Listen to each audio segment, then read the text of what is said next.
Okay, we are live on YouTube, so you can just go ahead and I will start the recording also. Yes, sir. Atul bhai, please go ahead. Reva lodge Vadodara, Rohit lodge Ahmedabad Okay, we are live અને on Jyoti lodge મુંબઈના ઉપક્રમે Karnataka federation, Utkal federation, Mumbai ફેડરેશનના ત્રિવેણી મંગળવાર મીટના આજના પ્રવચન આધ્યાત્મિક જીવનનો અર્થ અને તેનો ઉપાયના વક્તા પ્રદીપજી, યમુનાવતીજી અને સ્વસ્તિશિખાજી તેમજ આજની સભાના મોડરેટર શ્રી તરલભાઈ મુનશી અને આજની સભામાં હાજર સર્વ સભ્યોનું સ્વાગત કરું છું. સભાની શરૂઆત શ્રી હર્ષવર્ધનભાઈ શેઠ વૈશ્વિક પ્રાર્થનાથી કરાવશે. હર્ષવર્ધનભાઈ, આપનું સ્વાગત છે. Thank you.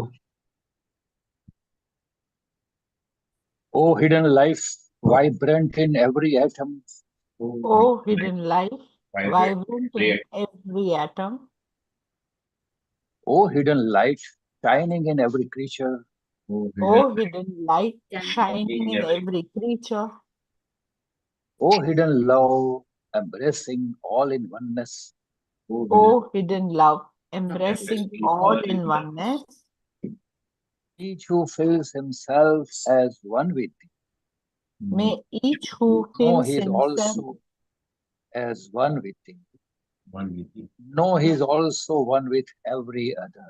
No, is also one with every other. Shanti, Shanti, Shanti. Shanti. હર્ષવર્ધનભાઈ, આપનો ખૂબ ખૂબ આભાર. શ્રી તરલભાઈ મુનશીને આજની સભાની આગળની કાર્યો માટે આમંત્રિત કરું છું. તરલભાઈ, આપનું સ્વાગત છે. बहुत बहुत धन्यवाद. प्रदीप भाई, आपका वीडियो स्टार्ट कर लीजिए please. Pradeep ji, please start your video. सभी वक्ताओं का स्वागत है. Thank you Yamunavati ji, thank you Swastika ji. Let's move ahead. और सभी स्पीकरों का स्वागत करते हुए मैं इंट्रोड्यूस करना चाहूँगा प्रदीप जी को. प्रदीप जी MS बायोटेक्नोलॉजी में मास्टर हैं और एक ऑर्गेनिक कंपनी के अंदर उत्पाद कंपनी के लिए वे बिजनेस मैनेजर के रूप में काम करते हैं. हाइड्रोपोनिक्स के लिए पेशेवर सलाहकार भी हैं. वह तीसरी पीढ़ी के थियोसॉफिस्ट हैं. उनका बचपन स्वाभाविक रूप से थियोसॉफी के बीच गुजरा है. थियोसॉफी का परिचय उन्हें वहीं हो गया, ब्रह्म विद्या का परिचय वहीं हो गया. 2002 से वे सक्रिय सदस्य बन गए और कर्नाटक के विभिन्न थियोसॉफिकल लॉज में व्याख्यान दे रहे हैं. साथ ही यूथ को बढ़ाने में, यूथ का जो ग्रुप है उसको बढ़ाने में भी बहुत सक्रिय रहते हैं. प्रदीप भाई, आपका स्वागत है और आज के विषय पर आप इंग्लिश में कहेंगे. पार्ट 1 पूरा कीजिए. यमुनावती जी, आप आई हैं पहली बार, इसलिए आपको just I will explain you in English that Pradeep ji will speak for 15 minutes for first part. Then you will come in and recitate the same translation in Kannada. And then Swastika ji will come and she will do it in Hindi. Then again part 2 will start, which Pradeep ji will start. Okay? Any confusion? No, sir. Thank you. Okay, go ahead, Pradeep bhai. Very good evening to everyone. It's nice to be back in Triveni meeting after a long gap. Nice to see all of you. Today, the topic what I selected for today's talk,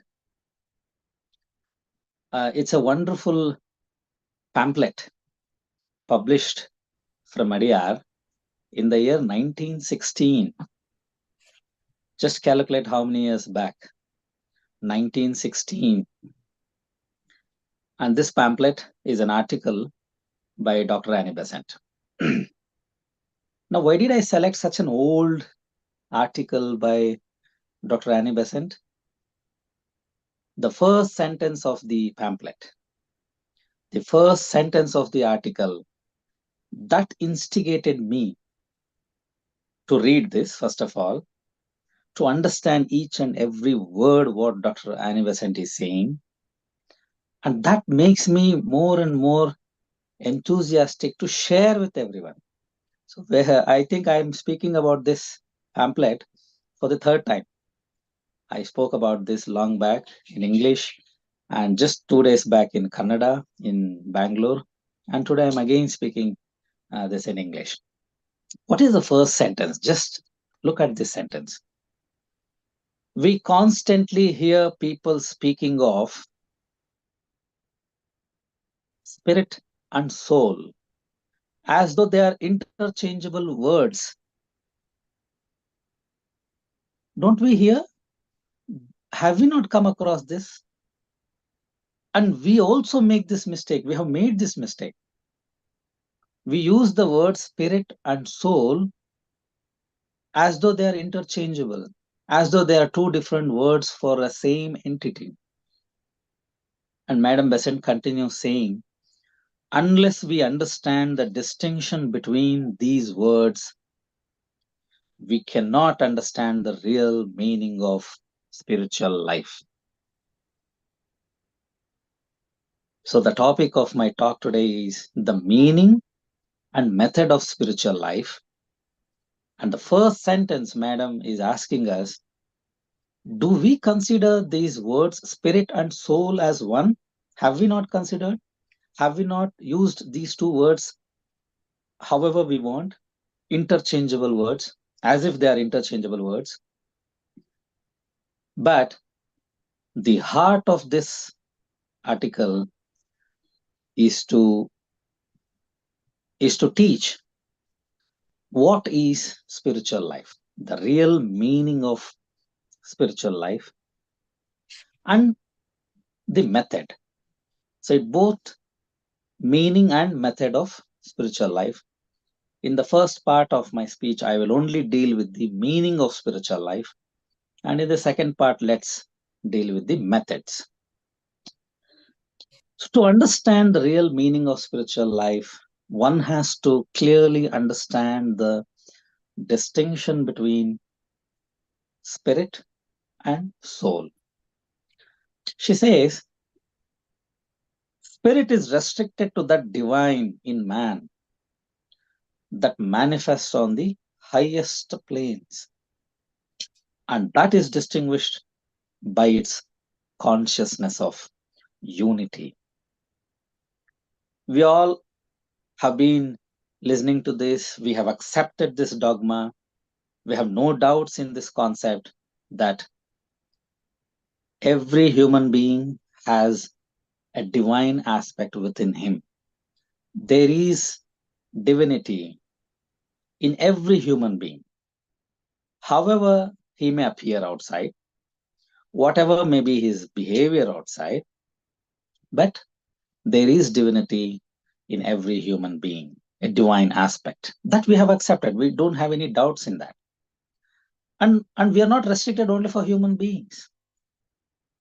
We know that every life form on this earth, including humans, animals, birds, the plants, trees, microbes, every life form has this divine aspect, divine divinity within itself that we have accepted, and we know that.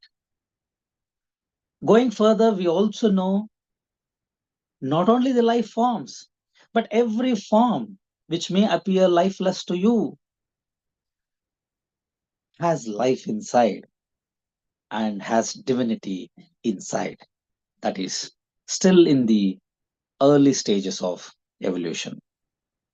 And thus we have been listening to these principles for a long time. But when we talk about individual life form,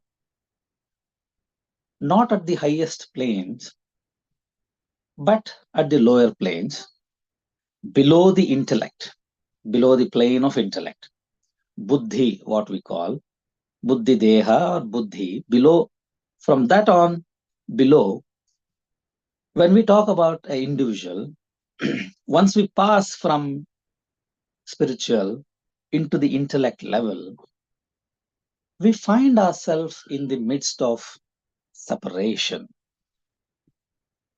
So once we consider every life form with its buddhi, manas, feelings, emotions, and its physical bodies, we do find separation, right?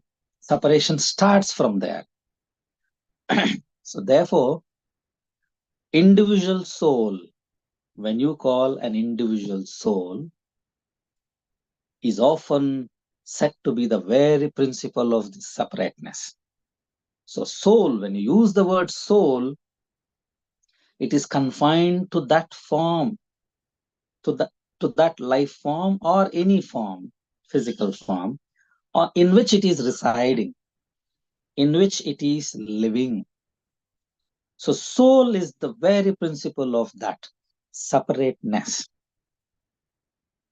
which has these layers of various planes or bodies, which create, which define the separateness of an individual. Soul uses buddhi, manas, emotions, and the physical body, of course, to define itself a separate life.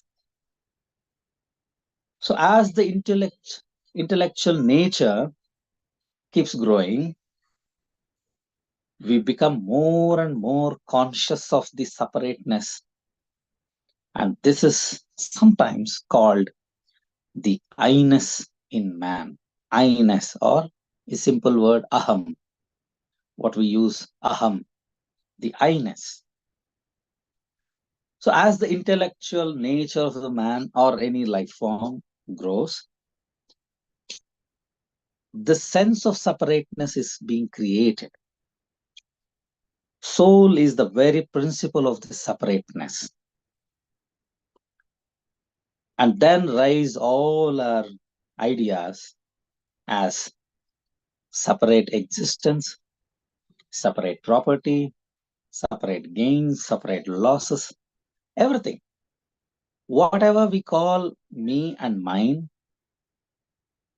that is the very essential part of this soul.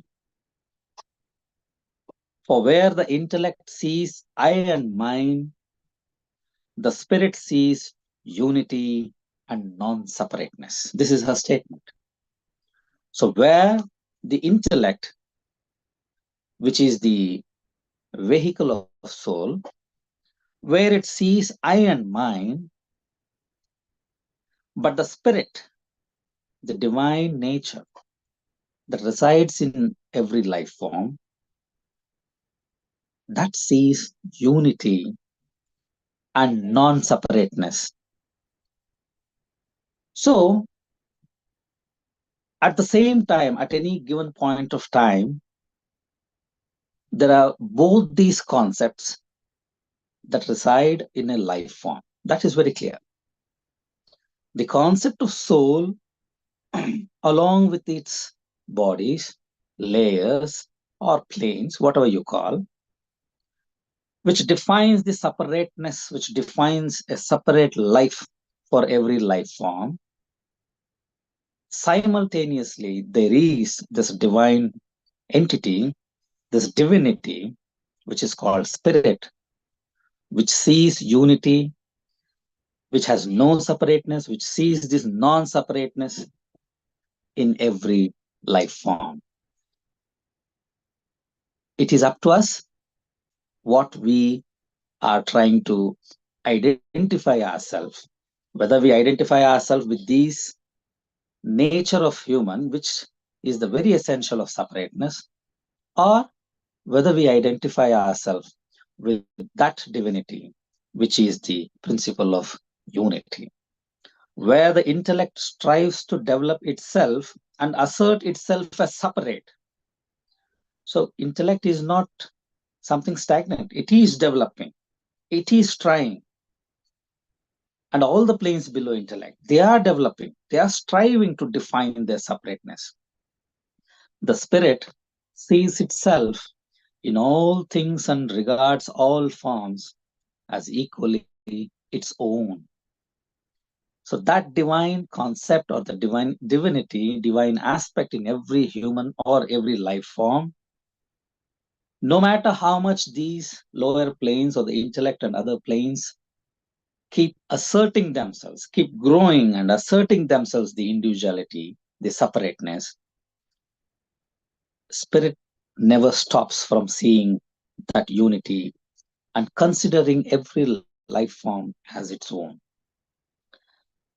So it is on this spiritual nature that the great mysteries of religions of the world come. All the religions of the world, it is on this great mystery, because it is mystery to the ordinary man. An ordinary man can feel his body, can feel his emotions, can feel his buddhi, manas, everything. He is aware of them. And hence, he is completely aware of his separateness, because his consciousness is engaged with these entities, which are the essential, which are the basics of separateness, which essentially define separateness for him. But spirit, the spiritual nature of him, the spiritual nature of that life form or human, that becomes a mystery. Why?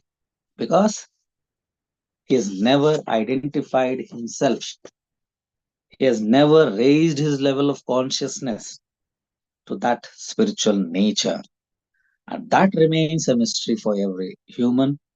And it is on that mystery that every religion on this world try to teach or preach and try to raise every human to that level of consciousness. Spirit is that part of man's nature in which the sense of unity resides, the part in which he is primarily one with God. So, it is not only in part and parcel of that divine consciousness. Spirit has the sense, or it is that nature of man or human which sees itself primarily. First thing is, it sees itself as one with God. So you don't have to teach any, there's no necessity for teaching the spirit that please see yourself that you are one with God. No, it has that feeling, it has that consciousness to feel primarily one with God, and secondarily one with all the lives throughout the universe. So the spiritual nature of man, which resides in him, has this capacity. First thing is to feel one with God, and the second thing is to feel one with every life form throughout the universe. And that sense of oneness at the heart of things is the testimony of spiritual consciousness. And finally, only as that is realized, it is possible that the spiritual life shall manifest.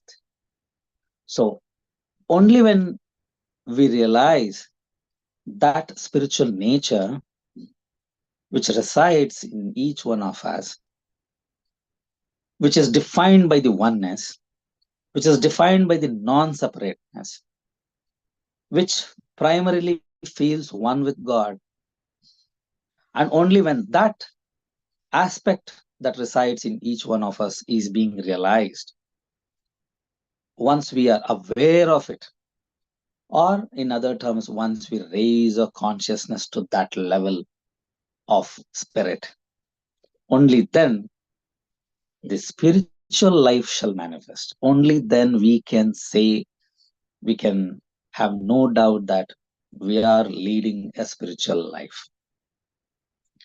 The sense of separation, while necessary for evolution. So Madam Besant is again saying that it's not something bad.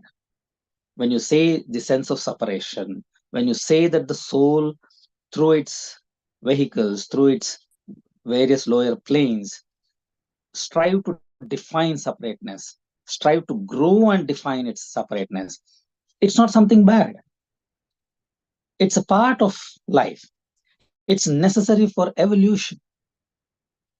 The separateness is only like that branch that grows out of a trunk. And the unity of the life of the tree passes into every branch and makes them all a one entity. And it is the consciousness that oneness, which is the consciousness of spirit. So here, that sense of separation is not something a completely bad or which as something a mistake that has happened ever. It is necessary for evolution. It is necessary for growth. Evolution of what? Evolution of forms, evolution of individual soul, and the evolution of consciousness, for all the three aspects. That separation or the separate entity formation is necessary for evolution.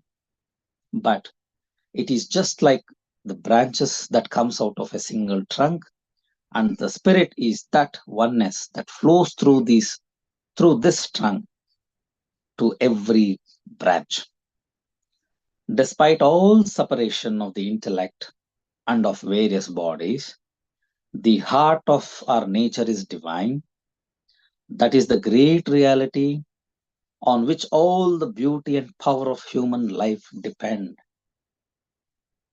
The power, the human power, possibilities of human nature, whatever humans can achieve is not dependent on that separateness or on that sense of separateness through various vehicles that the soul has. The human beauty and power lies in that sense of oneness, which is the spirit. So despite all separation, no matter how much of sense of separation that each individual has developed, no matter how healthy is his physical body, how well he is in his emotion, controlling his emotions, how much of knowledge he has gained, how much of wisdom a human has gained, and how well are his thoughts, those things never define his power, his beauty. Beauty and power of each human is defined by how much of the consciousness of spirit that he has developed, how much he's till where he is aware about this sense of oneness. Pradeep bhai, 1 minute left. Yes, and very important point in the last paragraph of this first part, Madam Besant says, nothing is more fatal to progress. Nothing is so discouraging to growth of inner nature as the continuous repetition of the false statement that man is fundamentally wicked. We have been listening to this. We have been listening to various preachers or teachers or whoever they are, continuously repeating this false statement that human by nature is wicked. Human by nature is carrying a burden of misdeeds. And this life is to make good things so that all those misdeeds are being calculated in the end. It is a poison at very heart of life. It stamps him with a brand which is hard indeed for him to throw off. If we want to win even the lowest and most degraded to the sense of inner dignity, which will enable them to climb out of this mud, Madam Besant is very good in selecting words. If she want to assert something very strongly, she is very strong words because she has no doubt in her conviction. The dignity of a divine human nature, one must never hesitate to believe and share with others the fact that there is essentially a divine spirit that resides in each one of us. We don't have to listen to those people who say that, Papa Karma, you are carrying a bag of Papa Karma, and this life is only to reduce it by doing some good deeds. So you don't have to make human feel so less about himself, and you don't have to hesitate to believe first that there is this divine spirit and to share with others. The recognition of this divine spirit in us and among every created forms around us, and the realization of that oneness is the meaning of spiritual life. The recognition, the realization of oneness and this divine spirit is the meaning of spiritual life. We read Upanishads, Bhagavad Gita, the Christian New Testament, we find ourselves in the exactly same atmosphere as regards the meaning. So there is no different meaning for spiritual life in different texts. The nature of the spiritual life is that which knows oneness, that in which unity is complete. So that is the meaning of spiritual life. I end part 1 here. Thank you Pradeep भाई। यमुनावती जी, मैं आपका एक छोटा सा परिचय दे दूं। आपने MA B.Ed किया है, आप शिक्षिका हैं और 2011 से TS की सदस्य हैं। बेंगलोर सिटी लॉज में आपने TS लाइब्रेरी में कार्य किया हुआ है और बेंगलोर सिटी लॉज में ही थियोसॉफिकल का जो सूचना केंद्र है, इंफॉर्मेशन सेंटर जो है, उसमें भी उन्होंने कार्य किया हुआ है। विभिन्न बैठकों में कन्नड़ा थियोसॉफिकल सोसाइटी के फेडरेशन के पूरे अलग अलग जगह पर उन्होंने थियोसॉफिकल में सोसाइटी में व्याख्यान दिए हैं और उनका अनुभव है। त्रिवेणी में पहली बार आ रही हैं, बहुत बहुत धन्यवाद। आइए आप कन्नड़ में शुरू कीजिए। धन्यवाद sir. Thank you, please go ahead. ಮಾತೆ ಆನಿ ಬೆಸೆಂಟ್ ರವರ ಅಭಿಪ್ರಾಯದ ಹಾಗೆ ಆಧ್ಯಾತ್ಮಿಕ ಜೀವನ ಅಂದ್ರೆ ಏನು, ಅದನ್ನ ಹೇಗೆ ಜೀವಿಸುವುದು ಎಂಬುದನ್ನ ಈಗ ನಾವು ತಿಳಿದುಕೊಳ್ಳೋಣ. ನಾವು ಸಾಮಾನ್ಯವಾಗಿ ಆತ್ಮ ಮತ್ತು ದೈವಿಕ ಶಕ್ತಿ ಎಂಬ ಈ ಎರಡು ಪದಗಳನ್ನ ಒಂದೇ ಅರ್ಥದಲ್ಲಿ ಬಳಸುವುದನ್ನ ಕಾಣ್ತಾ ಇದ್ದೇವೆ. ಆತ್ಮ ಮತ್ತು ದೈವಿಕ ಶಕ್ತಿ ಎರಡೂ ಪದಗಳ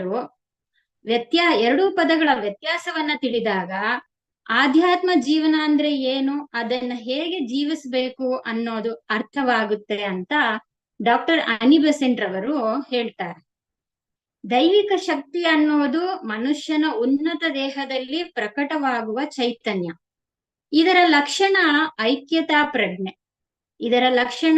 ಐಕ್ಯತಾ ಪ್ರಜ್ಞೆ ಅಂದ್ರೆ ಎಲ್ಲವೂ ಒಂದೇ ಎನ್ನುವುದು.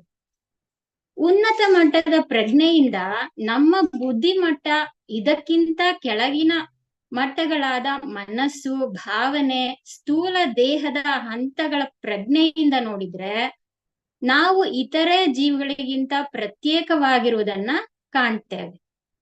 ಪ್ರತ್ಯೇಕತೆ ಅಂದ್ರೆ ನಾನು ಬೇರೆ, ಇತರರು ಬೇರೆ ಎಂಬ ಭಾವ.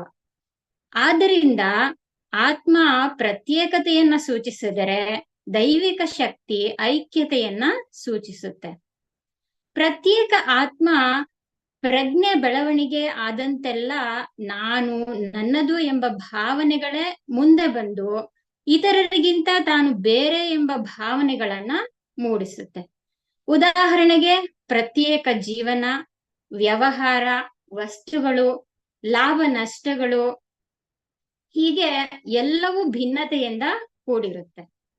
ಬುದ್ಧಿ ಎಲ್ಲಿ ನಾನು, ನನ್ನದು ಎಂದು ಕಾಣುತ್ತೋ ಅಲ್ಲಿ ದೈವಿಕ ಶಕ್ತಿ ಐಕ್ಯತೆ ಹಾಗೂ ಏಕತೆಯನ್ನ ಕಾಣುತ್ತೆ. ಬುದ್ಧಿ ತನ್ನ ಬೆಳವಣಿಗೆಯಲ್ಲಿ ಪ್ರತ್ಯೇಕತೆಯನ್ನ ನೋಡಿಸಿದ್ರೆ, ಆದರೆ ದೈವಿಕ ಶಕ್ತಿ ಎಲ್ಲರೊಳಗೂ ಸಮಾನತೆ ಮತ್ತು ಐಕ್ಯತೆಯನ್ನ ಕಾಣುತ್ತೆ. ಬುದ್ಧಿ ತನ್ನ ಬೆಳವಣಿಗೆಯಲ್ಲಿ ಪ್ರತ್ಯೇಕತೆಯನ್ನ ಕಾಣುತ್ತೆ, ಆದರೆ ದೈವಿಕ ಶಕ್ತಿ ಎಲ್ಲರೊಳಗೂ ಸಮಾನತೆ ಮತ್ತು ಐಕ್ಯತೆಯನ್ನ ಕಾಣುತ್ತೆ. ದೈವಿಕ ಶಕ್ತಿಯೇ ಎಲ್ಲಾ ಧರ್ಮಗಳ ಬೋಧನೆಯ ಸಾರ. ಇದು ಸಾಮಾನ್ಯ ಮನುಷ್ಯರಿಗೆ ಅರ್ಥವಾಗೋದಿಲ್ಲ. ಐಕ್ಯತೆಯೇ ಎಲ್ಲಾ ಮಾನವ ಜೀವಿಗಳ ಅಸ್ತಿತ್ವದ ಮೂಲ. ಈ ದೈವಿಕತೆ ಎಲ್ಲರೊಳಗೂ ಇದ್ದು ಎಲ್ಲವನ್ನು ತನ್ನೊಳಗೆ ಇದೆ ಎಂದು ಭಾವಿಸುವಂತಹ ಶಕ್ತಿಯನ್ನ ಇರುವಂತಹದ್ದು. ದೈವಿಕ ಶಕ್ತಿ ಮನುಷ್ಯರಲ್ಲಿ ಐಕ್ಯತಾ ಭಾವನೆಯನ್ನ ಮೂಡಿಸುವಂತಹ ಒಂದು ಬಹು ಮುಖ್ಯವಾದಂತಹ ಅಂಶ. ಈ ದೈವಿಕ ಶಕ್ತಿಯಿಂದಲೇ ಮಾನವನು ತನಗೂ ಪರಮಾತ್ಮನೊಂದಿಗೂ ಇತರ ಎಲ್ಲಾ ಜೀವಿಗಳೊಂದಿಗೂ ಇರುವ ಐಕ್ಯತೆಯನ್ನ ಕಾಣ್ತಾನೆ. ಐಕ್ಯತಾ ಭಾವನೆಯನ್ನ ಮೂಡಿಸೋದೇ ಆಧ್ಯಾತ್ಮಿಕ ಪ್ರಜ್ಞೆಯ ನಿಜವಾದ ಕಾರ್ಯ. ಆಧ್ಯಾತ್ಮಿಕ ಜೀವನವೆಂದರೆ ಐಕ್ಯತಾ ಭಾವನೆಯ ಪ್ರಕಟಗೊಳ್ಳುವಿಕೆ. ಆಧ್ಯಾತ್ಮ ಜೀವನವೆಂದರೆ ಐಕ್ಯತಾ ಭಾವನೆಯ ಪ್ರಕಟಗೊಳ್ಳುವಿಕೆ. ಭೌತಿಕ ಮತ್ತೆ ಪ್ರಜ್ಞೆಯ ಬೆಳವಣಿಗೆಗಾಗಿ ಪ್ರಾರಂಭಿಕ ಹಂತದಲ್ಲಿ ಪ್ರತ್ಯೇಕತೆ ಅವಶ್ಯಕ. ಆದ್ರೆ ಇದುವೇ ಕೊನೆಯೂ ಅಲ್ಲ, ಇದು ಗುರಿಯೂ ಅಲ್ಲ. ಪ್ರತ್ಯೇಕತೆಯು ಸಂಸರಣೆಗೊಂಡು ಐಕ್ಯತೆಯ ಕಡೆಗೆ ಸಾಗಬೇಕಾಗಿದೆ. ಇದೇ ಆಧ್ಯಾತ್ಮಿಕ ಜೀವನದ ಗುರಿ. ಒಂದು ವೃಕ್ಷ ದೈವಿಕ ಶಕ್ತಿಯ ಸಂಕೇತವಾದರೆ ಅದರ ರೆಂಬೆಗಳು ಪ್ರತ್ಯೇಕ ಜೀವರಾಶಿಗಳನ್ನ ಸೂಚಿಸುತ್ತೆ. ಪ್ರತಿಯೊಂದು ರೆಂಬೆಗೂ ಸಿಗುವ ಚೈತನ್ಯ ಶಕ್ತಿ ಆ ಒಂದೇ ವೃಕ್ಷದಿಂದಲೇ ಬಂದಿರುತ್ತೆ. ಅಂದ್ರೆ ಎಲ್ಲಾ ಜೀವರಾಶಿಗಳಿಗೂ ಚೈತನ್ಯವು ಹರಿದು ಬರೋದು ಒಂದೇ ದೈವಿಕ ಶಕ್ತಿಯಿಂದ. ಮನುಷ್ಯ ಎಷ್ಟೇ ಪ್ರತ್ಯೇಕತೆಯಿಂದ ಜೀವಿಸಿದ್ರು ಅವನ ಮೂಲ ಈ ದೈವಿಕ ಶಕ್ತಿಯಲ್ಲೇ ಇದೆ. ಈ ಐಕ್ಯತಾ ಸ್ಥಿತಿಯೇ ಅದು. ಇದೇ ಅವನ ನಿಜವಾದ ಶಕ್ತಿ. ಇದುವೇ ಆನಂದದ ಸ್ಥಿತಿ. ಕೆಲವೆಡೆ ಮನುಷ್ಯನನ್ನ ಪಾಪಗಳ ರಾಶಿಯನ್ನು ಹೊತ್ತುಕೊಂಡು ಬಂದಿರುವನು ಎಂದು ಬೋಧಿಸ್ತಾರೆ. ಇದು ತುಂಬಾ ತಪ್ಪು, ನಕಾರಾತ್ಮಕವಾದುದು. ಇದು ಮನುಷ್ಯನನ್ನ ನಿರುತ್ಸಾಹಗೊಳಿಸುವಂತಹ ವಿಷದಂತೆ ಕೆಲಸ ಮಾಡುತ್ತೆ. ಈ ಕೆಸರಿನಿಂದ ನಾವು ಮನುಷ್ಯರನ್ನ ಮೇಲೆತ್ತಬೇಕಾದ್ರೆ ಎಲ್ಲರೊಳಗಿರುವಂತಹ ಈ ದೈವಿಕ ಶಕ್ತಿ ತನ್ನೊಳಗೂ ಇದೆ ಎಂದು ಪ್ರತಿಯೊಬ್ಬನಿಗೂ ಸಾರಿ ಹೇಳಬೇಕು ಎಂದು ಅನಿ ಬೆಸೆಂಟ್ ರವರು ಹೇಳುತ್ತಾರೆ. ಈ ಸುಪ್ತ ದೈವಿಕ ಶಕ್ತಿಯನ್ನ ಅರಿಯುವುದು, ಎಲ್ಲರೊಳಗೂ ಇರುವ ಈ ದೈವಿಕ ಗುಣವನ್ನ ಗುರುತಿಸುವುದು, ಐಕ್ಯತೆಯನ್ನ ಅರಿಯುವುದೇ ಆಧ್ಯಾತ್ಮಿಕ ಜೀವನ. ಉಪನಿಷತ್ತುಗಳು, ಭಗವದ್ಗೀತೆ, ಧರ್ಮ ಗ್ರಂಥಗಳು ಬೋಧಿಸುವುದು ಸಹ ಇದೇ ಆಧ್ಯಾತ್ಮಿಕ ಜೀವನವನ್ನ.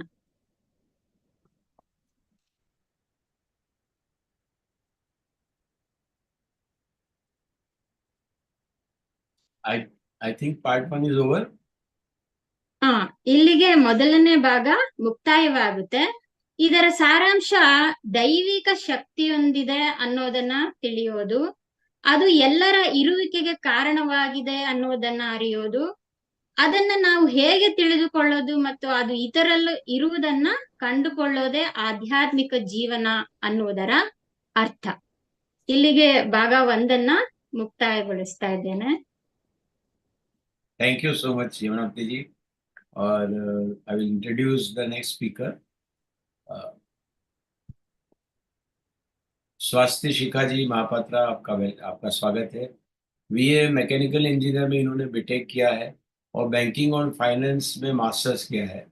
उसके बाद वो बैंक ऑफ महाराष्ट्र में मैनेजर के तौर पर कार्य करती हैं और 2009 में उन्होंने थियोसॉफी पाइथागोरस यूथ लॉज से शुरुआत की।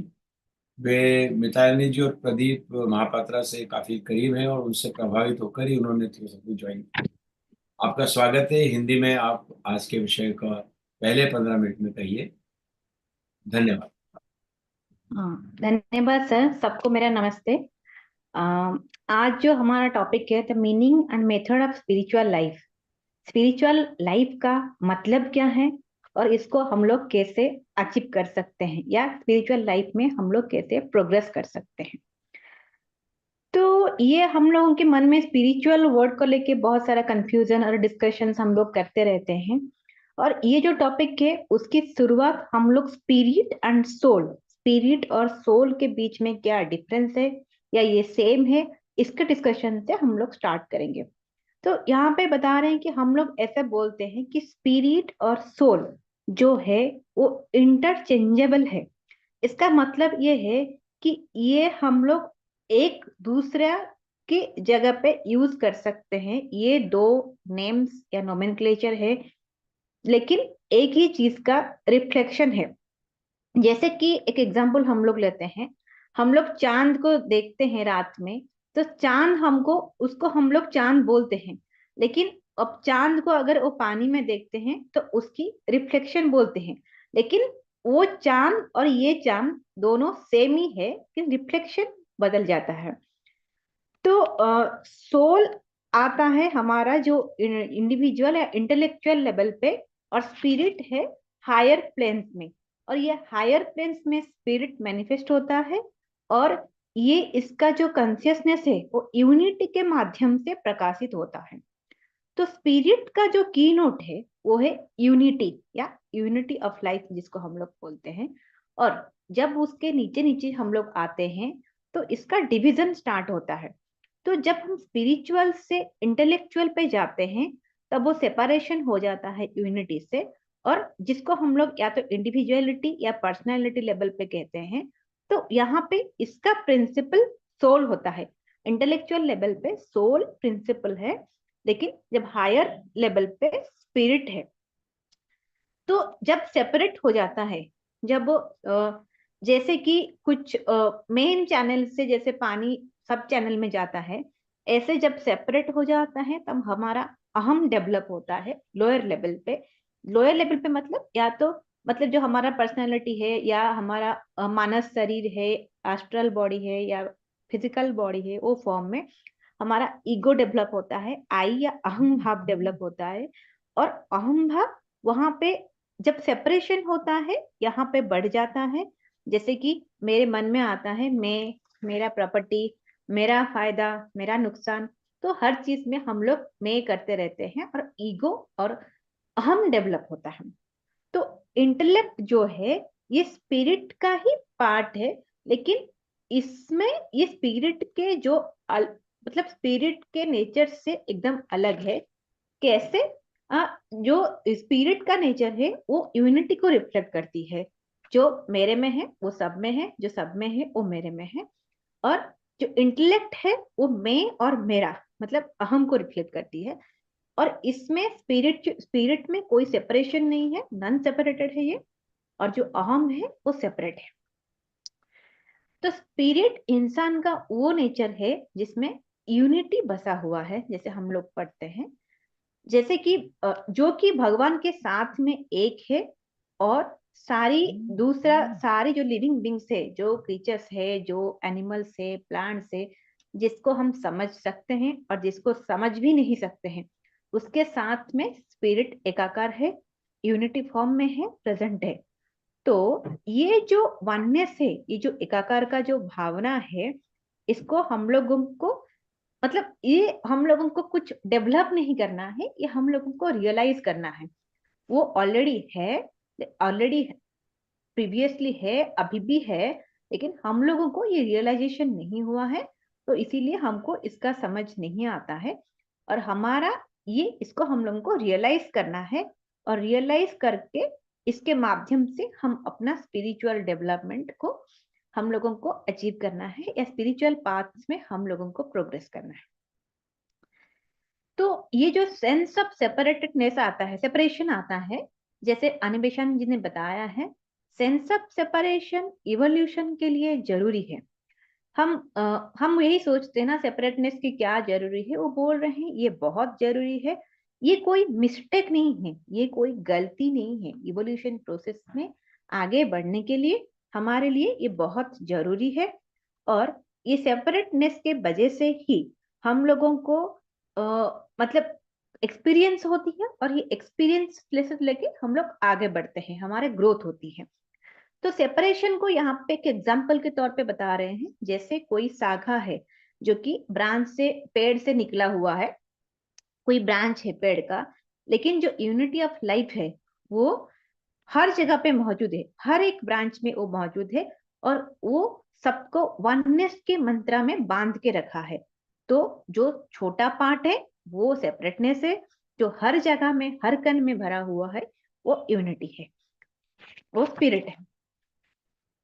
तो हमारे मन में ये आता है कि हमारा इतनी सारी जो व्हीकल्स है जिसको हम लोग बोलते हैं फिजिकल या एस्ट्रल या mental, lower mental, higher mental, इतनी सारी व्हीकल्स को हमारे सोल यूज करता है और यूज करके ये एक्सपीरियंसेस गेन करता है मटेरियल वर्ल्ड से और सेपरेशन में रहता है और उसी से ही मतलब चाहे वो कितना भी सेपरेशन में रहे, कितना भी सेपरेशन में रहने के बाद भी जो कोर नेचर होता है वो डिवाइन रहता है।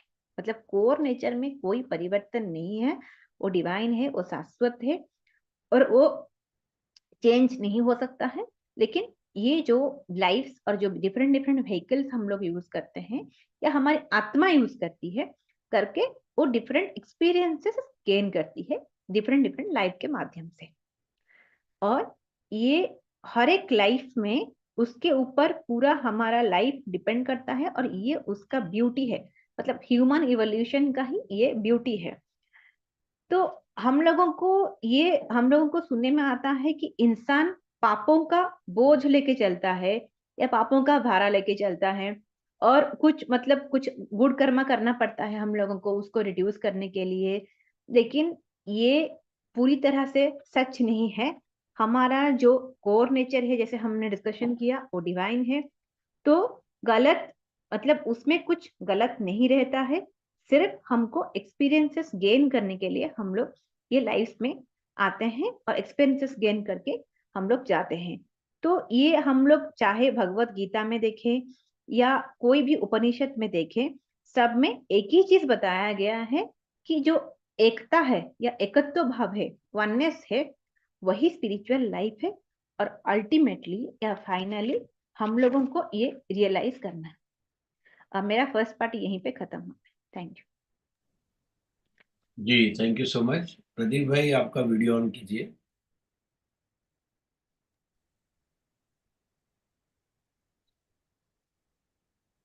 Thank you, Shikha ji and Emina ji for your translations. Now let us go for part 2.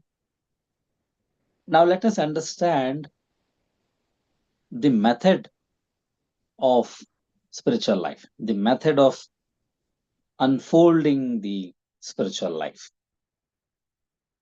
First, in the first part, we understood what is the meaning of spiritual life, what it means to lead a spiritual life, what are the prerequisite conditions, as Madam Besant has mentioned, to say yourself that you are a spiritual man or woman and you're leading a spiritual life. Now let us see the methods. She has given some wonderful methods. These are not the end, but I feel these are the beginning steps. The first step is to believe in it, to believe in the fact that there exists divine spirit in each one of us. So most of us fail here. We don't believe in ourselves. We don't believe that there is a divine spirit within myself. Sometimes we are so bound by this separateness that we don't even realize that such thing called divine spirit or a divine entity resides in every life form, which is exactly which is within me also. So the first step is to believe in it and throw aside all that is said about man being wicked and carrying original sin and so on.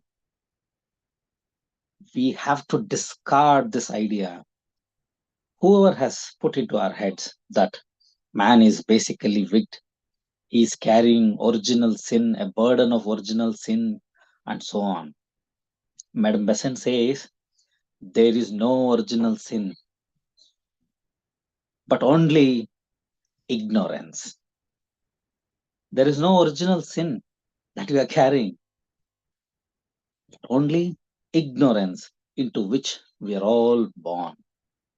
We have to slowly grow out of it by experience, which gives us wisdom. This is a wonderful statement. Experiences which gives us wisdom. Experiences, anubhav. Wisdom, anubhava. And in Kannada, we have these two words. I don't know whether in Hindi, this word anubhava is being used or not. Anubhav, I think we all use. It's experience. We gain experiences. Anubhav means experiences. They teach us something.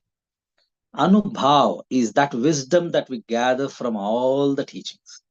The ultimate wisdom, the truth. After learning all the lessons through our experiences, we ultimately churn up all those things, and then there is something that remains the ultimate truth, that is anubhav, or the wisdom. And the next step is to follow what is said in the scripture. This is very easy. All the scriptures has said two things: cease to do evil, strive to do good. And let us remember our previous sessions, which I took upon, is the Patanjali's Yoga Sutras. There were Yama and Niyama. Yama, they dealt with restraint, that is, cease to do evil, what not to do. And Niyamas dealt with what to do, means strive to do good things. I don't want to expand on this aspect because we are not anymore at that level of, in this school of spiritual life. And the next step, the third, is to practice the spiritual life in the midst of the life of the world. Madam Besant is categorically saying that we can still lead a spiritual life while we are leading this life of the world, samsara. We don't have to run away. Men and women of all ages have left their homes, have left their families, gave up this worldly life, have gone into deserts and mountains and solitary plains in order to find that divine aspect within them. But Madam Besant says, you don't have to do that. We can still practice a spiritual life being in the midst of this world life. And she says, it is her words, not mine.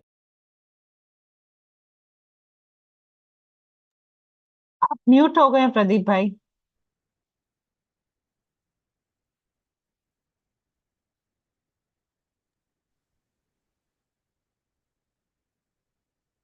Can you see me now? Can you see me now?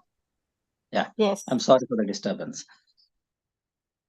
And it is her words, it's not my words. She says, if God is believed to be everywhere, he must be in the mark as much as in the solitary mountain. Very simple. If we believe that God is everywhere, he is in the mountain, he is in the forest, and he is as much in the marketplace. It is the weak soul who needs solitude to find the divine.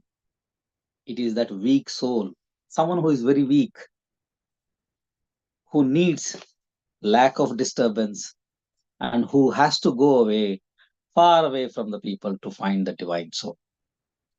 The strong, the heroic, the warrior is one who seeks divine in the midst of daily life of the world. She's using these adjectives very generously. She says, the strong, the heroic, the warrior is the one who seeks the divine spirit within him while he's still living in this world, still facing this world, and not giving it up. In this world, the spiritual life is gradually to be won. It's not that the spiritual life, something which we can start. We can put a time alarm and then say, okay, from now on, I start my spiritual journey. It's not something like just because we gave up this clothes and we purchase some new types of clothes which has all these images on it, and then we become spiritual. No, it's not that easy. Spiritual life has to be gradually won.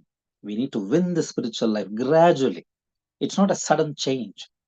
And by means of this world, the lessons of the spirit are to be learned. Spirit teaches us certain lessons, And that lesson, that teaching is possible only when we are in this world. And then next, she says, man ought to do all his duties because it is duty. So the next method of spiritual life is we have to do our duties for the sake of doing it. He recognizes that as spiritual life is being practiced, all his duties are to be performed without escape or running away, and without expectation of any reward or being passionate of the result of his duty or work. We are not new to this statement. We have been listening to this in Bhagavad Gita. The gist of Bhagavad Gita, which everyone quotes in every speech, that man should not run away from his duty. If you think you have to practice spiritual life, you can never run away from your duty. You can never escape from your duty. You have to do the duty for the sake of doing it, for the sake of completing, to do your role, and without expectation of any reward or being passionately attached to what comes out of your action, what comes after performing the duty. You have no right on that. That's what the Bhagavad Gita says. You have the right only on the doing it, but not on the results of it. The meaning of the ancient phrase, give up working for fruit, the fruit is the ordinary result of action. She's quoting Bhagavad Gita here. As the spirit begins to stir and seek its own manifestation, the prizes lose their attractive power, and man sees duty as motive instead of fruit. So as this spirit, as you start leading the spiritual life, as the spirit is trying to manifest, all the luster that is attached to the end result of any action or duty, the prize that you are expecting, they lose their attractive power. And that spiritual man sees the duty as his motive. So his motive will no more be the fruit of that action. His motive will be the process of doing it. And instead of the fruit, he sees duty as the motive. And the next step is very important. A man can perform his duty to the human good and yet see the result crumbling into pieces before him. This is very important. We all are leading a we are trying to lead a spiritual life. We think we are leading a spiritual life. We all are still with our families. We are leading this life of world also. But with whatever capacity we have, we are trying to do some kind of service with whatever we can, whatever we have. But while doing this service, we have this sense that we are doing this service for the sake of human good. But many a times, we all have faced this problem or this question that whatever service or whatever human good I'm trying to do, I can see the results crumbling into pieces. I don't see the end result. I don't see any change. I've been doing this service for about 20 to 25 years, but I don't see any change. I see everything is being wasted. We do come across such a situation once when we are involved in this act of service. But Madam Besant gives a very good example for that. A spiritual man should not worry about his result when he is doing something for the human good, crumbling into pieces. She says, say for example, there is a war, a huge war going on. The enemy has attacked, and the enemies are sitting on the peak of the mountain. And now the defending army is trying to regain its peaks one after the other, its mountains. Just imagine the war that happened in the Kargil. One after the other, each peak was being regained into the land. So a small band of soldiers with a commander, a small band of soldiers, it's a battalion with a commander, was given an order to climb the mountain and attack the enemy on top of the mountain, on the peak. Now, the commander receives the order. He know that if he start climbing through the whichever way possible, he know that it is an impossible task because the enemy sitting on the top is very strong with number and ammunitions, and his battalion is very small, a small band of army. He know that he can see the death of his men and himself,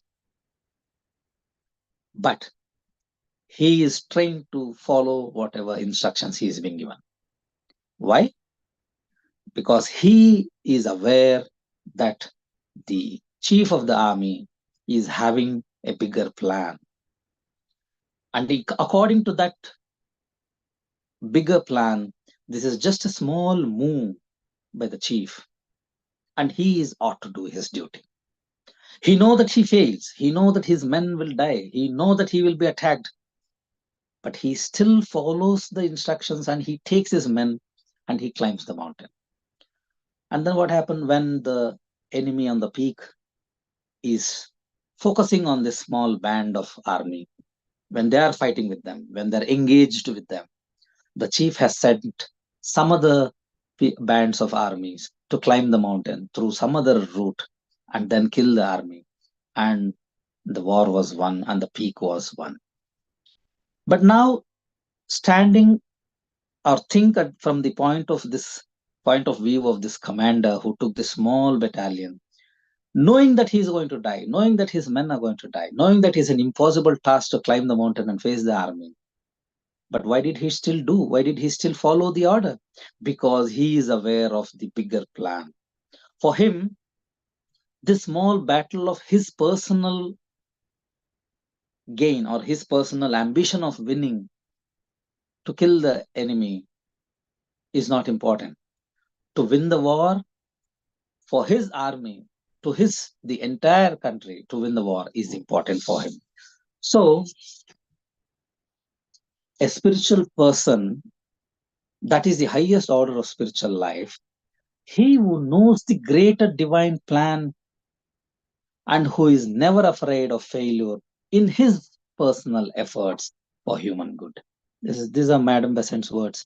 He says, the highest order of spiritual life is when he who knows the greater divine plan, when he's aware that there is a greater plan, and his role is very small, his effort is very small, it may fail, and he should not be afraid of failure of his efforts. Once you believe in a greater plan, you should not be afraid to fail in your own small efforts. He who is aware of the divine plan perform his part of action without any desire and hope of an expected result. That is what meant by working for the duty, and that is the essence of what is called inaction in the midst of action. Here, Madame Besant has translated this into English, but basically she has taken this statement, inaction in the midst of action, from Bhagavad Gita. There we see a statement that to see akarma in karma. Karma means to be akarmi in karma, while performing action, while performing duty, to see akarma. What is akarma? Akarma means not attached to the duty, not having any feelings for the duty, or to separate yourself from the duty. So meaning you perform a duty and then you never say, I did this. You never say, this is my work. So separating yourself from your actions. So that is the inaction in the midst of action. Here, inaction means not physical action. You are doing the action, but inaction is the mental action. You don't have any feelings. You don't have any thoughts to that action. So that is the statement which she has taken from Bhagavad Gita. Akarma, to see akarma while doing karma. So this is a very good example that she has given, that to be like a spiritual man means he is like that commander who has taken a small band of army, knowing that he is going to die, his men are going to die, but still obeying the orders from that chief of the army, and then doing his duty. He knows that he is going to fail, but he is aware of the bigger plan that the chief had to win the war. So every spiritual man is like that should be like that commander. Whatever your efforts for human good may fail, may crumble into pieces, but they are never being wasted. A spiritual man sees the action of divine plan through whatever profession he is. And the next step is to see that divine plan, to see the working of the divine plan in every profession. A judge must feel he is working for divine justice. A businessman must feel he is working for the divine stream of life. An administrator must feel he is the representative of the ruler of the universe, and so on. Only when men in every walk of life strive to lead a spiritual life through their profession, there can be a world which is beautiful. I think I don't have to explain these. The words are enough. Madam Besant words are enough. And so is the spiritual life at home. The next step is spiritual life at home. The head of household, the mother, the father, must think of themselves as the incarnation of that divine creators of the world. And their duty is to help the children to realize the divinity in them. So when we feel ourselves as the incarnation of that creators of the world, and our duty is to not just raise children physically and give them whatever they want in this physical world, but it is our duty to bring upon, to make them realize their divine spirit within themselves. And if every father and mother think and follow this, they are spiritual beings. They are leading a spiritual life. And in the end, a spiritual person gives away as much as he receives. She says, the waters from the mountain, it's pure only, it's flowing from one pond to the other pond, from one lake to the other lake. If the water reaches a dead end, a shallow place where there is no exit, then that becomes filth, that becomes not fit for drinking, that becomes sluggish. So if you receive this wisdom or this, the strength and power and beauty, if you have realized this from that divine spirit within yourself, if you have received that flow of energy from that divine spirit, which seeks oneness, which sees oneness, then you have to give it to others. You have to share with others. And if you don't do that, you're just like that part of water which has met a dead end, a shallow place, which is not flowing. Only when you allow that, the stream of spirit, to flow through you to others, only then you can say yourself as a spiritual person.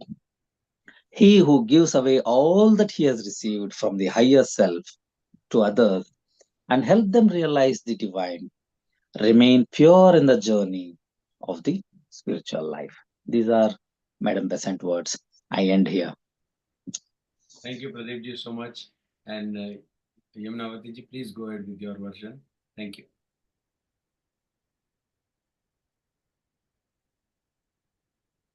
Unmute yourself. Please unmute. Kindly unmute. You are mute.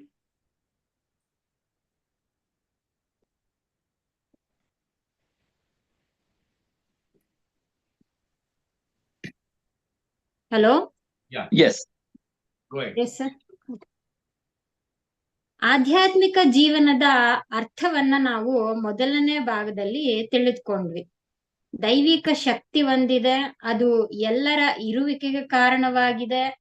ಅದನ್ನ ನಾವು ತಿಳಿದುಕೊಳ್ಳೋದು ಮತ್ತು ಅದು ಇತರರಲ್ಲೂ ಇರುವುದನ್ನ ಕಂಡುಕೊಳ್ಳೋದೇ ಆಧ್ಯಾತ್ಮಿಕ ಜೀವನ ಅಂತ ತಿಳಿದ್ವಿ. ಈಗ ಆಧ್ಯಾತ್ಮಿಕ ಜೀವನವನ್ನ ಜೀವಿಸುವ ವಿಧಾನವನ್ನ ಅನಿ ಬೆಸೆಂಟ್ ಅಮ್ಮನವರು ನಮ್ಗೆ ತಿಳಿಸ್ಕೊಡ್ತಾರೆ.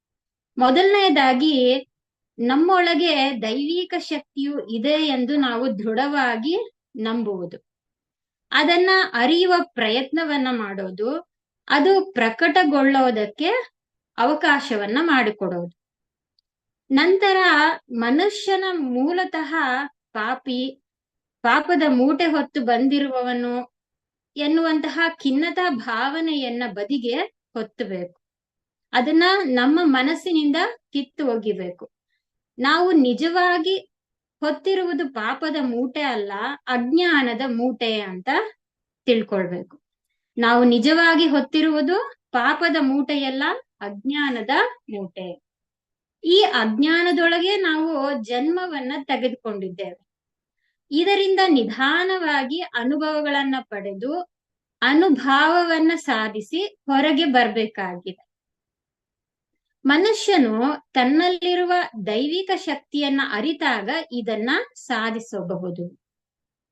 ಮತ್ತೊಂದು ವಿಧಾನವನ್ನ ಅವರು ತಿಳಿಸ್ತಾರೆ, ಕೆಟ್ಟದ್ದನ್ನ ಮಾಡದಿರುವುದು, ಒಳ್ಳೆಯದನ್ನೇ ಮಾಡುವುದು. ಕೆಟ್ಟದ್ದನ್ನ ಮಾಡದಿರುವುದು, ಒಳ್ಳೆಯದನ್ನೇ ಮಾಡುವುದು. ಇದಕ್ಕಾಗಿ ಪತಂಜಲಿ ಮಹರ್ಷಿಗಳು ಹೇಳಿರುವಂತಹ ಯಮ ನಿಯಮಗಳನ್ನ ನಾವಿಲ್ಲಿ ನೆನೆಸ್ಕೊಳ್ಬಹುದು. ಮತ್ತೊಂದು ಆಧ್ಯಾತ್ಮಿಕ ಜೀವನವನ್ನ ಜೀವಿಸುವಂತಹ ವಿಧಾನ ಅಂದ್ರೆ, ನಾವು ನಮ್ಮ ಭೌತಿಕ ಸಾಂಸಾರಿಕ ಜೀವನದಲ್ಲೇ ಇದ್ದುಕೊಂಡೆ ಆಧ್ಯಾತ್ಮಿಕ ಜೀವನವನ್ನ ನಡೆಸುವುದನ್ನ ಕಲಿಬೇಕು. ಆದ್ರೆ ಕೆಲವರು ತಮ್ಮ ಸಾಂಸಾರಿಕ ಜೀವನವನ್ನ ಬಿಟ್ಟು ಕಾಡು, ಬೆಟ್ಟ, ಗುಡ್ಡಗಳಲ್ಲಿ ಏಕಾಂಗಿಯಾಗಿದ್ದು ತಮ್ಮಲ್ಲಿರುವ ದೈವಿಕ ಶಕ್ತಿಯನ್ನ ಕಂಡುಕೊಳ್ಳಲು ಪ್ರಯತ್ನಿಸ್ತಾರೆ. ಇದು ಸುಲಭದ ದಾರಿ, ಆದ್ರೆ ಇದು ಸಾಧನೆಯಲ್ಲ. ಜನರ ಮಧ್ಯದಲ್ಲೇ ಇದ್ದು ನಮ್ಮೊಳಗಿರುವ ಆ ದೈವಿಕ ಶಕ್ತಿಯನ್ನ ಅರಿತು ಇತರರೊಂದಿಗೆ ಆ ಐಕ್ಯತಾ ಭಾವನೆಯಿಂದ ಬಾಳುವುದೇ ನಿಜವಾದ ಆಧ್ಯಾತ್ಮಿಕ ಜೀವನ. ಇದರಿಂದ ಹಲವಾರು ಅನುಭವಗಳನ್ನ ಪಡೆದುಕೊಳ್ಳಬಹುದು, ಅನುಭಾವವನ್ನ ಹೊಂದಲು ಸಾಧ್ಯ. ಮತ್ತೊಂದು ವಿಧಾನ ಅಂದ್ರೆ, ಮನುಷ್ಯ ತನ್ನ ಎಲ್ಲಾ ಕರ್ತವ್ಯವನ್ನ ಫಲಾಪೇಕ್ಷೆ ಇಲ್ಲದೆ ಮಾಡಬೇಕು. ಹೇಗೆ? ತನ್ನ ಕೆಲಸವನ್ನ ಕೆಲಸಕ್ಕಾಗಿ, ಕಾರ್ಯ ಸಾಧನೆಗಾಗಷ್ಟೇ ಮಾಡಬೇಕು. ಇದಲ್ಲದೆ ಅದರ ಪರಿಣಾಮಗಳು, ಫಲಾಫಲಗಳು, ಲಾಭ ನಷ್ಟಗಳೊಂದಿಗೆ ಭಾವನಾತ್ಮಕವಾದ ಸಂಬಂಧವನ್ನ ಬೆಳೆಸ್ಕೊಳ್ಬಾರ್ದು. ಭಗವದ್ಗೀತೆಯಲ್ಲಿ ಹೇಳಿರುವ ಹಾಗೆ ಕರ್ಮದಲ್ಲಿ ಅಕರ್ಮವನ್ನ ಕಾಣು ಅಂತ ಹೇಳಿದ್ದಾರೆ. ದೈವಿಕ ಶಕ್ತಿ ವ್ಯಕ್ತಪಡಿಸಿದಂತೆಲ್ಲ ನಮ್ಮಲ್ಲಿರುವಂತಹ ಸ್ವಾರ್ಥತೆ ನಾಶವಾಗಿ ಕ್ರಮೇಣ ಕರ್ಮಗಳ ಫಲಾಪೇಕ್ಷೆ ನಿಲ್ಲುತ್ತೆ. ಆಗ ಕೆಲಸ ಮುಖ್ಯವಾಗಿರುತ್ತೆ, ಅದರ ಪರಿಣಾಮ ಮುಖ್ಯವಲ್ಲ. ಇನ್ನೊಂದು ವಿಧಾನ ಏನಪ್ಪಾ ಅಂದ್ರೆ, ಆಧ್ಯಾತ್ಮಿಕ ಜೀವನವನ್ನ ನಡೆಸುವುದು ಅಂದ್ರೆ ಮಾನವರ ಒಳಿತಿಗಾಗಿ ಕೆಲಸ ಮಾಡುವುದು. ತನ್ನ ಪ್ರಯತ್ನದ ಗೆಲುವು ಸೋಲುಗಳ ಬಗ್ಗೆ ಯೋಚಿಸದೇ ಇರೋದು. ಲೋಕ ಕಲ್ಯಾಣಕ್ಕಾಗಿ ಮಾಡುವ ಕೆಲಸದಲ್ಲಿ ಜಯ ಅಪಜಯಗಳನ್ನ ನಿರೀಕ್ಷೆ ಮಾಡಬಾರದು. ಉದಾಹರಣೆಗೆ, ಒಬ್ಬ ಸೈನ್ಯಾಧಿಕಾರಿ ಒಂದು ಸಣ್ಣ ಸೈನ್ಯದ ತುಕಡಿಯನ್ನ ತೆಗೆದುಕೊಂಡು ಹಿರಿಯ ಅಧಿಕಾರಿಗಳ ಆದೇಶದಂತೆ ಅವರ ಯೋಜನೆಯ ಮೇಲೆ ನಂಬಿಕೆ ಇಟ್ಟು ಯುದ್ಧದಲ್ಲಿ ಗೆಲ್ಲುವ ನಂಬಿಕೆಯಿಂದ ತನ್ನ ಕೊನೆಯ ಉಸಿರಿರುವ ತನಕ ಹೋರಾಡ್ತಾನೆ. ಇದೇ ರೀತಿ ಒಬ್ಬ ಆಧ್ಯಾತ್ಮಿಕ ಜೀವಿ ದೈವಿಕ ಯೋಜನೆಯಲ್ಲಿ ವಿಶ್ವಾಸವನ್ನ ಇಟ್ಟು ಕೆಲಸವನ್ನ ಮಾಡಬೇಕು. ಇದೇ ನಿಜವಾದ ಆಧ್ಯಾತ್ಮಿಕ ಜೀವನವನ್ನ ಜೀವಿಸುವ ರೀತಿ ಅಂತ ಅನಿ ಬೆಸೆಂಟ್ ಅಮ್ಮನವರು ತಿಳಿಸ್ಕೊಡ್ತಾರೆ. ನಾವು ಯಾವುದೇ ವೃತ್ತಿಯಲ್ಲಿದ್ರೂ ಅದು ಆ ಸಮಗ್ರ ದೈವಿಕ ಯೋಜನೆಯ ಭಾಗವೆನ್ನುವುದನ್ನ ನಾವು ಭಾವಿಸಿದವಾಗ ಆಧ್ಯಾತ್ಮಿಕ ಜೀವನವನ್ನ ಜೀವಿಸದ ಹಾಗೆ ಆಗುತ್ತೆ. ಉದಾಹರಣೆಗೆ, ಒಬ್ಬ ನ್ಯಾಯಾಧೀಶ ತನ್ನನ್ನ ಆ ನ್ಯಾಯ ದೇವತೆಯ ಪ್ರತಿರೂಪ ಎಂದು ಭಾವಿಸಲಿ ಅಂತ ಹೇಳ್ತಾರೆ. ಹಾಗೆ ಒಬ್ಬ ಅಧಿಕಾರಿ ಆದ್ರೆ ತಾನು ಬ್ರಹ್ಮಾಂಡದ ಪಾಲಕನ ಪ್ರತಿರೂಪ ಎಂದು ಭಾವಿಸಬಹುದು. ಅದೇ ಒಬ್ಬ ವ್ಯಾಪಾರಿ ತಾನು ಆ ಮಹಾ ಚೈತನ್ಯ ಪ್ರವಾಹದ ಕೈಕಾಲುಗಳು ಅಂತ ಭಾವಿಸಲಿ ಅಂತ ಹೇಳ್ತಾರೆ. ಇದೇ ಆಧ್ಯಾತ್ಮ ಜೀವನ. ನಮ್ಮ ಮನೆಗಳಲ್ಲೂ ಸಹ ಈ ಆಧ್ಯಾತ್ಮಿಕ ಜೀವನದ ವಿಧಾನಗಳನ್ನ ಅಳವಡಿಸ್ಕೊಳ್ಬಹುದು. ಅದು ಹೇಗೆ ಅಂದ್ರೆ, ನಾವು ತಂದೆ ತಾಯಿಗಳಾಗಿ ಕೇವಲ ಮಕ್ಕಳನ್ನ ಸಾಕಿ ಸಲಹೋದೆ ನಮ್ಮ ಕರ್ತವ್ಯ ಅಂತ ಭಾವಿಸದೆ, ಮಕ್ಕಳೊಳಗೆ ಇರುವಂತಹ ದೈವಿಕ ಚೈತನ್ಯದ ಬೆಳವಣಿಗೆ, ಆ ದೈವಿಕ ಶಕ್ತಿ ಪ್ರಕಟಗೊಳ್ಳೋದಕ್ಕೆ ಸಹಕರಿಸ್ತಾ ಈ ಭಾವನೆಯಿಂದ ನಾವು ಆಧ್ಯಾತ್ಮಿಕ ಜೀವನವನ್ನ ಕುಟುಂಬದಲ್ಲೂ ಸಹ ತರಬಹುದು.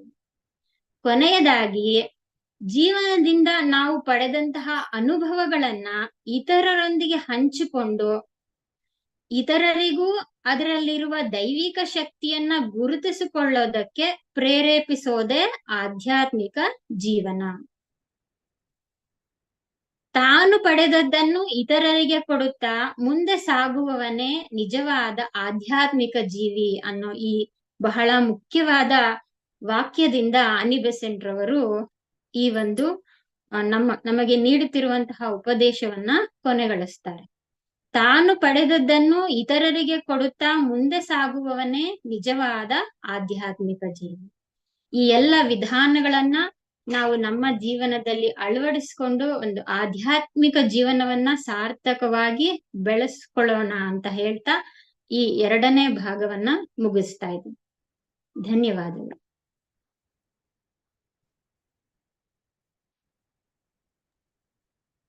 Yes, Swastisika ji, you can go ahead with the Hindi version. Thank you. तो ये पार्ट 2 हम लोग हिंदी में जो डिस्कशन कर रहे हैं, उसमें हम लोगों को ये पढ़ना है कि स्पिरिचुअल लाइफ को हम लोग कैसे अनफोल्ड करेंगे, मेथड्स क्या है। पहले हम लोग मीनिंग के ऊपर डिस्कशन कर रहे थे, अभी हम लोग मेथड्स के बारे में डिस्कशन करेंगे। तो मेथड्स के ऊपर डिस्कशन करने से पहले हम लोगों को ये विश्वास करना है, ये भरोसा करना है कि ये एक डिवाइन स्पिरिट है जो हम सबके अंदर है, और हमको ये रियलाइज करना है और मैनिफेस्टेशन में पार्ट लेना है। मतलब अगर हम लोगों को ये भरोसा नहीं रहता है कि एक डिवाइन स्पिरिट है जो हमारे अंदर बसी हुई है, तब हम इसमें आगे नहीं बढ़ सकते। मतलब कुछ काम करने के लिए वो काम का होना और उस पर ट्रस्ट करना या बिलीव करना बहुत जरूरी है। और ये जो बता रहे हैं यहाँ पे अन्वेषण जी कि इंसान को हम लोगों को हमेशा ऐसा लगता है या फिर हमको ऐसा बताया जाता है कि इंसान का जो नेचर है वो दुष्ट है या पाप करता है या बहुत पाप ऑलरेडी किया हुआ है। लेकिन ये अन्वेषण जी, डॉक्टर अन्वेषण बोल रहे हैं, ये जो पाप है सारा इग्नोरेंस की वजह से आता है। इग्नोरेंस ही पाप का रीजन है, और जो जिसके साथ हम लोग मतलब पैदा हुए हैं, लेकिन और हम उसको कैरी फॉरवर्ड करते हैं, लेकिन धीरे धीरे इसके बहुत मतलब हम निकल सकते हैं। ये जो हम जो कर्मा करते हैं या हमको जो एक्सपीरियंसेस मिलता है, इसमें से हम लोगों को जो अनुभव मिलती है, वो अनुभव को लेके अनुभव से हमारा विजडम बढ़ती है। मतलब अनुभव से वो ज्ञान बढ़ता है, या अनुभव को लेके वो ज्ञान हम लोग डेवलप करके हम लोग आगे बढ़ सकते हैं। तो इसीलिए अनुभव का होना और अनुभव से ज्ञान का होना बहुत जरूरी है। जब हम लोगों को ये रियलाइज होगा कि हम वो डिवाइन है, तब हमारे अंदर जो हमारा जो नेचर है हम उसको जस्टिफाई कर सकते हैं और हम उसको समझ सकते हैं। तो दूसरा स्टेप यहाँ पे बता रहे हैं कि ये जो स्क्रिप्चर में लिखा गया है, जिसको हम लोगों को फॉलो करते हैं, कि गलत कर्म नहीं करना है और हर टाइम सही कर्म करना है। इसको और डिटेल में बताने के लिए हम लोग यम और नियम का सहारा लेते हैं, जो पतंजलि योग सूत्र में बताया गया है। तो यम मतलब कर्म से निवृत्त रहना, जो कर्म सही नहीं है उससे निवृत्त रहना, और जो नियम है वो अच्छे कर्म को कल्टीवेट करना जो हमारे लिए सही है, या फिर वो सही कार्य करना और उसको प्रैक्टिस करना और अपने अंदर वो गुड क्वालिटीज को डेवलप करना। तो इसकी अकम्प्लिशमेंट के बिना हम लोग स्पिरिचुअल जर्नी में आगे नहीं जा सकते, या स्पिरिचुअल जर्नी में बढ़ नहीं सकते, हमारा ग्रोथ नहीं हो सकता। जो नेक्स्ट स्टेप बता रहे हैं यहाँ पे, ये सबके लिए हमारे लिए जरूरी है। जो हम लोग बोलते हैं, क्लेम करते रहते हैं ना कि मैं ये संसार में बंधा हुआ हूँ, मैं या इस मोह माया से मतलब जुड़ा हुआ हूँ, जुड़ी हुई हूँ, और मैं कुछ कर नहीं सकती, मैं कुछ करने के लिए कोशिश करती हूँ, लेकिन मेरा जो ये वर्ल्ड का जो इन्वायरमेंट है या जो लोग हैं मेरे चारों तरफ मुझे करने नहीं देते हैं, हम लोग हमेशा कंप्लेन करते रहते हैं ना। तो उसके लिए ही ये लिखा गया है, ये संसार में रहेगी, मोह माया के अंदर रहते हुए भी हम लोग स्पिरिचुअल प्रैक्टिस कर सकते हैं। ये सबसे मुझे बहुत इंपॉर्टेंट लगा ये लाइन। तो हमेशा हमको ये सुनने में आता है कि यहाँ पे जो इंसान है, लेडी जेंट्स हो या लेडीज हो, मेल हो या फीमेल हो, हम लोग यहाँ पे मटेरियल वर्ल्ड में रह के भी स्पिरिचुअल प्रैक्टिस कर सकते हैं। और स्पिरिचुअल प्रैक्टिस करने के लिए हमको ना कोई डेजर्ट पे जाने की जरूरत है, ना कोई पहाड़ों में जाने की जरूरत है, ना कोई सुनसान या निकांजन स्थान में जाने की जरूरत है जहाँ पे कोई आदमी न हो और हम सिर्फ अकेले और अकेले हों। ऐसा कोई जरूरत नहीं है। और अगर भगवत प्राप्ति करना है तो वर्ल्डली लाइफ छोड़ के नहीं, वर्ल्डली लाइफ में रह के भी हम लोग स्पिरिचुअल लाइफ का एक पार्ट बन सकते हैं और स्पिरिचुअल ग्रोथ हमारा हो सकता है। जैसे हम लोगों को सबको पता है भगवान ओमनी प्रेजेंट है। इसका मतलब यही होता है कि हम कहीं पे भी रह के भगवान को रियलाइज कर सकते हैं, या जो भी हम बोलते हैं यूनिटी हो या स्पिरिचुअलिटी हो, जो भी हो, हम उसको समझ सकते हैं, चाहे वो मार्केट के बीच में हो, चाहे वो कोई निकांजन पर्वत पे हो। ऐसा जरूरी नहीं है। हमको स्पिरिचुअल प्रैक्टिस करने के लिए घर बार छोड़ के, सब कुछ छोड़ के, बाहर जाके कहीं एकांत में बैठ के मेडिटेशन करना है या कुछ करना है, यहाँ पे रह के भी हम कर सकते हैं। यहाँ पे डॉक्टर एनिमेशन बता रहे हैं, जो आत्मा दुर्बल है, जो सोल दुर्बल है, उसको अकेलेपन का जरूरत ज्यादा पड़ती है। पर जो स्ट्रांग है, जो वॉरियर्स है, वो अपनी डेली लाइफ में रह के भी, संसार में रह के भी, सबके अंदर रह के भी वो स्पिरिचुअल प्रैक्टिस कर सकते हैं और डिवाइन क्वालिटीज की प्राप्ति कर सकते हैं। तो ये दुनिया में ही रहना और दुनिया में रह के डिवाइन लाइफ या स्पिरिचुअलिज्म का प्राप्ति करना पॉसिबल है। और ये लाइफ के लेसन्स के माध्यम से, सोल या स्पिरिट लाइफ के लेसन से माध्यम से एक्सपीरियंस लेके आगे बढ़ सकती है। जो नेक्स्ट यहाँ पे डिस्क्रिप्शन है ये है कि इंसान को अपनी हर एक ड्यूटी वैसे करनी चाहिए जैसे कि वो उसका ड्यूटी हो, कोई फल का आशा रखे बिना उसको करना चाहिए। तो जो स्पिरिचुअल लाइफ है, ये मटेरियल लाइफ में भी इंसान को अपना ड्यूटी, मतलब जो स्पिरिचुअल लाइफ की जो ये रूल्स है या जो प्रैक्टिसेस है, वो मटेरियल लाइफ की ड्यूटी करते करते भी हम लोग प्रैक्टिस कर सकते हैं। तो इसीलिए हमको अपनी ड्यूटी को अच्छे से निभाना है, इससे भागना नहीं है। हम अगर अपने ड्यूटी से भागते हैं तो हम अपना ड्यूटी नहीं करते हैं, ड्यूटी को छोड़ के भागते हैं, जो हमारा जो लॉ ऑफ कर्मा या जो नियम के खिलाफ है, जो हमको नहीं करना चाहिए। तो और कोई एक्सपेक्टेशंस या रिवार्ड के आशा से मुझे कुछ मिलेगा, कुछ अच्छा मिलेगा, उसके ये भावना लेकर कोई कर्म नहीं करना है या अपना काम नहीं करना। यहाँ पे ये बता रहे हैं कि जो फल की भावना से जो काम कर रहे हैं, वो काम को, वो सोच छोड़ के, मतलब फ्रूट्स का एक्सपेक्टेशंस को छोड़ के, और एक्शन का मतलब सिर्फ अपना काम करते रहना है, कोई डिजायर या कोई एक्सपेक्टेशन या कोई कामना बिना रखे कि मुझे इससे क्या फायदा होगा, मुझे इससे क्या लाभ होगा। तो इसी प्रोसेस में जब हम लोग स्पिरिचुअल प्रैक्टिस करते हैं तो धीरे धीरे हम लोग आगे बढ़ते हैं। ये कोई स्पॉन्टेनियस प्रोसेस नहीं है, ये कोई एक दिन में होने वाला काम नहीं है, कोई इंस्टेंट काम नहीं है। इसके लिए टाइम लगता है, लाइफ आफ्टर लाइफ भी लगता है, सालों लगते हैं, पता नहीं कितना टाइम लगता है, लेकिन ये एक लॉन्ग प्रोसेस है और ये लॉन्ग प्रोसेस में हम लोगों को जाना है। और एक और जरूरी बात यहाँ पे बता रहे हैं कि हमारा जो इंसान का हम लोग जो ड्यूटी करते हैं, ड्यूटी को इंसान को मोटिव जैसा करना है, ना कि फ्रूट के एक्सपेक्टेशंस लेके। तो जो इंसान दूसरों की वैल्यू के लिए काम करते हैं, दूसरों की भलाई के लिए काम करते हैं, तो वो फिर भी मतलब कभी कभी ऐसा होता है ना, उनको रिजल्ट नहीं मिलता है।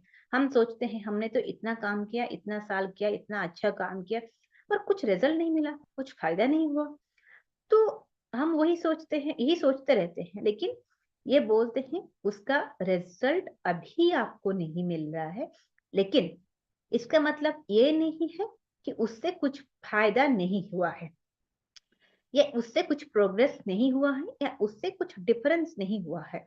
चाहे वो रिजल्ट हमको मिले ना मिले, लेकिन हम चाहे उसको समझ पाए ना समझ पाए, देख पाए ना देख पाए, लेकिन हर एक चीज का रिजल्ट होता ही होता है।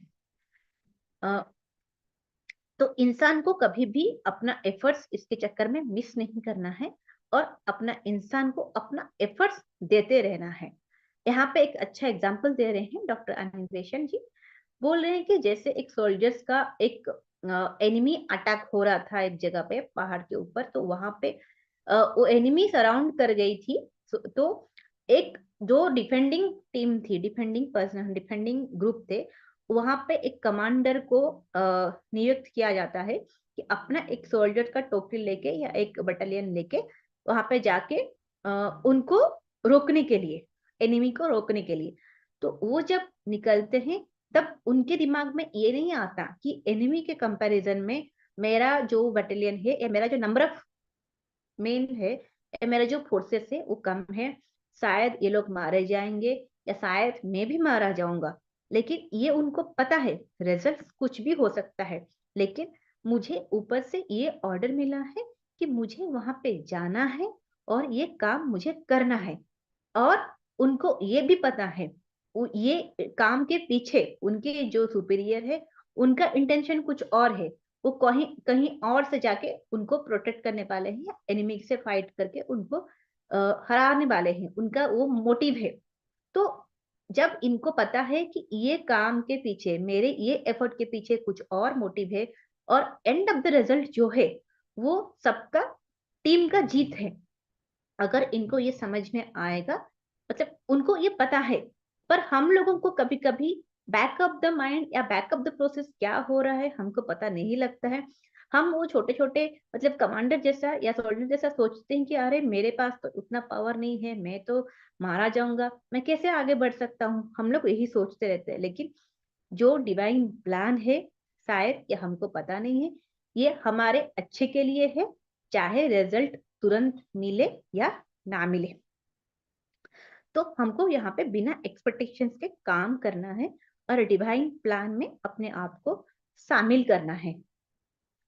और इसी को ही हम लोग ड्यूटी के लिए कर्म करना कहते हैं। और इसको ये बताया गया है भगवत गीता में, जो अनिबेशन जी ने ट्रांसलेट किया हुआ है, inaction in the midst of the action. इसका मतलब है कि अकर्म में कर्म देखना। अकर्म में कर्म मतलब कर्म करते हुए कर्म का फल का आशा ना रखना। मतलब हम लोगों को काम करना है, लेकिन ये अटैचमेंट के साथ नहीं करना है, विदाउट एनी अटैचमेंट्स ये कर्म करते रहना है। और नेक्स्ट ये बता रहे हैं अन्वेषण जी कि हम अपने प्रोफेशन के माध्यम से, हम लोग जो काम कर रहे हैं उसके माध्यम से भी हम लोग डिवाइन वर्क कर सकते हैं। जैसे कोई वकील है तो अपने काम को वो डिवाइन जस्टिस मान के डिवाइन जस्टिस के माध्यम मान के अगर वो काम करेंगे, या फिर कोई बिजनेसमैन है जो डिवाइन स्ट्रीम ऑफ लाइफ मान के काम करेंगे, कोई एडमिनिस्ट्रेटर है तो वो भी अपना जैसे कि रूलर ऑफ द यूनिवर्स का काम कर रहे हैं उसको सोच के करेंगे, तो वो डिवाइन वर्क जो है वो अपने कर्म में हम लोग रिफ्लेक्ट कर सकते हैं। जब हम लोग खुद ही एक्सपेरिमेंट कर सकते हैं, हम एक नॉर्मल इंसान सोच के काम करते हैं और एक डिवाइन सोच के काम करते हैं, तो वो काम में डिफरेंस बहुत रहता है।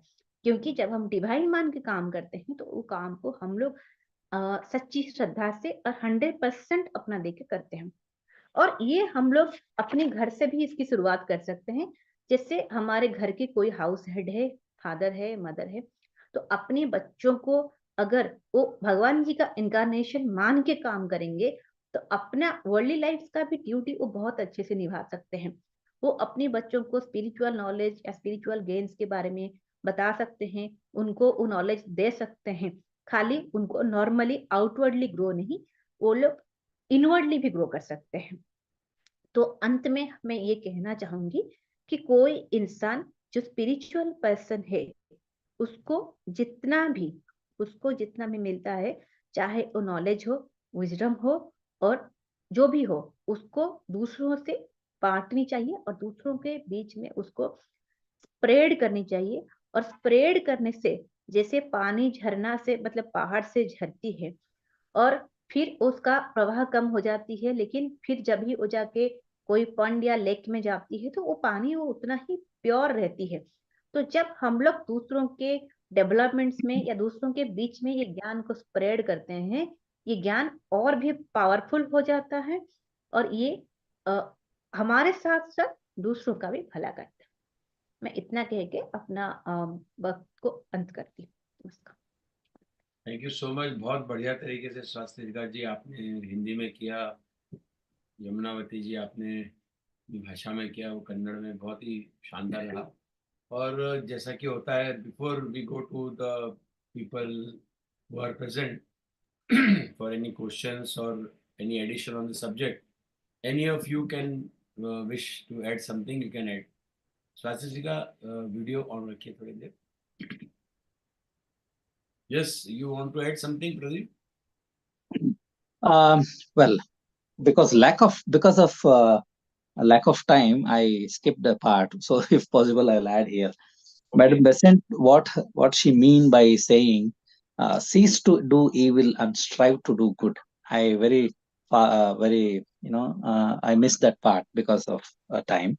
Sure, go ahead. What it means, cease to do evil and strive to do good, is exactly what she was quoting from Yama and Niyamas. Yama, which says not to do certain bad things, like not to lie, not to be cruel, not to steal, not to be overly passionate, and not to be greedy. So these are the principles of Yama: Satya, Himsa, Steya, Brahmacharya, and Aparigraha. And strive to do good means she's trying to say about these niyamas: Shaucha, Ananda, Tapas, Swadhyaya, and Ishvara Pranidhana. That is cleanliness, bliss, meditation, self-study, and devotion. So these are the things that she meant to say in the second step, where she's saying in certain scriptures we see cease to do evil and strive to do good. So these are the basic steps for the spiritual life. That's what she meant to say. However, the entire methods she's classified into two subjects, I believe. That is the law of duty, because in the beginning we speak about duty, karma, the karma niyama, the law of duty, and in the end she speaks about the law of sacrifice, the tyaga niyama, how to give away what we have received. That's how she has classified her methods. That's all I want to add. Sure. Thank you. Anyone who wishes to add anything or ask a question? Krishna ji, आप कुछ add करना चाहेंगे? Please video on कर दीजिए। शिंदे जी, आप भी available हैं? और कोई? सुषमा जी, कुछ शब्द कहना? One second. Yeah. Even without knowing Yama and Niyama, the spirit knows whether I should do it or I should not do it. Okay? Without even knowing all the 8 or 9 constituents of Yama and Niyama, still when I am trying to do something, it should be done or it should not be done, I know it.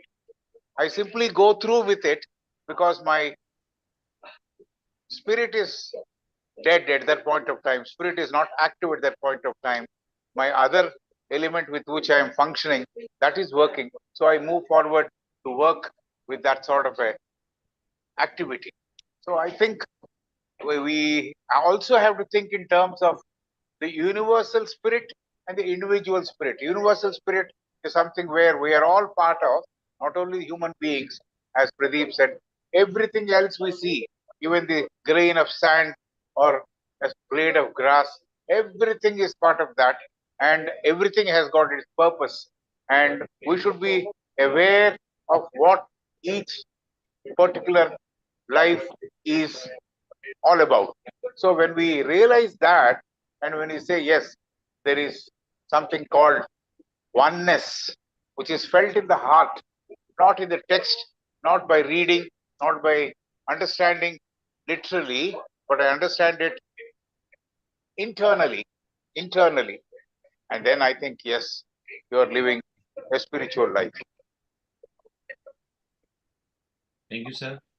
Thank you, Krishna ji. Yes, you can go ahead, Harshvardhan ji, if you wish to add something quickly. And then I think 2 or 3. Okay, I was waiting for Shindeji actually. No, please go ahead. Please go ahead. Yes, Pradeep, you just have this subject today in a very technical way. It is really highly motivational matter to understand it in a deeper way. So the technicality of the subject is very, very effective.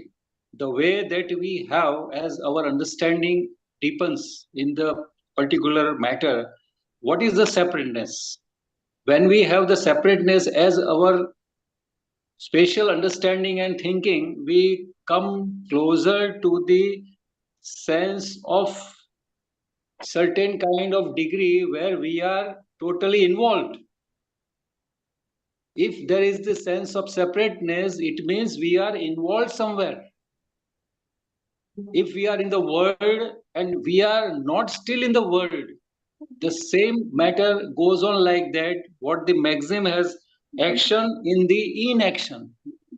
So when the subject was going on, I found certain kinds of maxims which eliminates certain kinds of understanding or misunderstanding. Because in the world we find many misunderstandings regarding the spiritual life, regarding our daily life, regarding our even inner life also. So we should not be in any kind of illusion. We should be disillusioned in the way where we have to find our way to understand the divinity of life. That is the oneness of life. It leads to the absolute truth. So here I understand that what we have as an experience, you put that in a very subjective way, that is, there is no original sin. This is, I think, pertaining to the literature of the certain kind of biblical aspect. But here we find that if there is no original sin, then what is the sin? Sin is the only particular way of living the life, where we have the repentance, we grieve for some times, and we also have a kind of yearning for something to achieve. That is also a kind of specialization in the part of the life. But everything is in the way to be understood from the point of view of the individual. Here, Dr. Besant also suggested about that. What she says, lastly, you just mentioned, of course, it was not in your subject, but you added it, cease to do evil and strive to do good. This is the thing that we always keep in mind. So I think that this today's topic is really well discussed and well illustrated. Congratulate Pradeep, and also Yamunavati ji and SWASTISIKHA, for both of you translated in Kannada and in Hindi together. We can add something more, but so far as our time is concerned and so far as we have to speak only for 2.5 minutes, so it is okay. And really, Shindeji, I am waiting for you. Thank you. Yes, sir, Namaste, namaste, namaste. We all are waiting for him. Thank you, Pradeep. Pradeep has explained very nicely. I liked the topic you have selected, Annie Besant's book and Annie Besant's thoughts. Very well explained and also translated in Kannada, Yamunavati. That also I could understand. And very smoothly you went with the subject. And SWASTISIKHA in Hindi, very nicely explained. He has also understood the topic. All the three were explained very well. One thing I liked, as N.C. Krishna pointed out, that even if you don't know Yama Niyama, if you know yourself to be quiet, relaxed, this relaxation itself is meditation. This relaxation itself is regeneration. Because when you relax, you really feel. And when you really feel, you begin to heal yourself. We are diseased psychologically, physically. And when we relax, we feel. And when we really feel, we begin to heal ourselves. And when we begin to heal ourselves, we grow spiritually. This is what the growth. And Pradeep said, this is how we experience through the Anubhava. Anubhava has got three tests: fear, tear, and ears. See, fear also teaches something. Tear also teaches something. And years of living, 100 years of living also teaches something. Therefore, we respect senior citizens, elders. So relaxation is meditation, relaxation is regeneration. This is what we called, Pradeep told it as the Anubhava. But Anubhava is entirely different. As he said, Anubhava is a kind of wisdom. That is Kartavya Bhava, Jnana Bhava, Prajna Bhava, Aishwarya Bhava. I know I am richest, but if that Aishwarya Bhava is there, then generosity naturally helps. So this Bhava is more related to the relaxation. That is what I want to add. What Pradeep said, just I am giving this addition. Thank you very much for giving me this opportunity. Thank you, Pradeep. Thank you, sir. And all of you. Yes, Vimal ji, कुछ कहना चाह रहे हैं आप? See, the challenge which was before the Theosophical Society in 1875, the challenge is the same. There's a world which is moving towards either too much religion or too much materialism. So materialism where if nothing matters, there is nothing out there. It's just all is science, all is the latest technology. That's all there is to life. That is one aspect. The other side, you see humanity going to temple after temple and constantly that kind of a rush, that kind of temple tourism, especially in India that we see. In between all this kind of thinking where this aspect where you have to realize the spirit inside you, yourself, the journey of the alone to the alone, all those things get lost. And we in the society, we are trying to hold on to this tight and trying to say yahi hai. But the thing is, we know that even in our own single birth, we will it's a year, it's many births we will take before we actually realize that it completely and are conscious at that spiritual level. And then all of these pieces of literature keep on giving enrichment at it. Keep working on ourselves, keep improving ourselves. So I'm really grateful, and I really love all of them. I especially love Swastisika's she said about the moon and the reflection of the moon. So we get confused, reflection of the moon, thinking that is life. But we don't know that that moon, which is the spirit, is really out there. We don't know that. So thank you so much. Thank you, Vimalji. And I think now there is no one else who has raised hand. So can we go towards the end of the program? Atulji, please go ahead. અર્ચનાબેન શિવોહમનું ગાન કરાવશો અને ત્યારબાદ આપણે સભાનું સમાપન કરીશું. અર્ચનાબેન, આપનું સ્વાગત છે. मनोबुद्ध्यहंकार चित्तानि नाहं न च श्रोत्रजिह्वे न च घ्राणनेत्रे न च व्योमभूमि न तेजो न वायु चिदानन्दरूप